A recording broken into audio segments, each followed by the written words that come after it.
আসসালামু আলাইকুম বন্ধুরা, সবাই কেমন আছেন? আশা করি ভালো আছেন। আলহামদুলিল্লাহ, আমিও ভালো আছি। আলু দিয়ে সুন্দর একটা নাস্তা তৈরি করব। তার জন্য প্রথমে আমি নিব 2 কাপ আটা, হাফ চামচ লবণ ও হাফ চামচ সাদা তেল ভালো করে মিক্স করব। তারপর অল্প অল্প পানি দিয়ে একটা ডো তৈরি করব। সাধারণ রুটি পরোটা যেভাবে তৈরি করে, হাতে একটু তেল মেখে ডোর চারিপাশে ভালো করে মেখে রেস্টে রাখবো 20 মিনিট। ততক্ষণে আমি 2টা মাঝারি সাইজের আলু আগে থেকে সিদ্ধ করে রেখেছিলাম।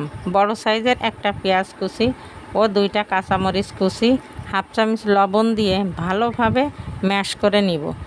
তারপর 1 চামচ সরিষার তেল ও হাফ চামচ চিলি ফ্লেক্স দিয়ে আবারও মিশিয়ে নিব। এরপর 2টা ডিম 1 চিমটি লবণ দিয়ে কাঁটা চামচের সাহায্যে ফেটিয়ে নিব।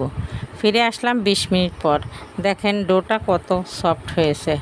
তারপর আমি আর একটু মুথে নিব। মুথে নিয়ে বড় সাইজের একটা রুটি তৈরি করব। রুটিটা একটু বড় এবং মোটা রাখতে হবে। তারপর আলু ভর্তাটা রুটির উপরে বিছিয়ে দিব, যেন কোনো জায়গায় ফাঁকা না থাকে। এবার আমি রুটির চারপাশে পানি লাগিয়ে নিব। এবার হাতের সাহায্যে রুটিটা আস্তে আস্তে গোল করে ফেলব। তারপর ছুরির সাহায্যে ছোট ছোট করে কেটে নিব।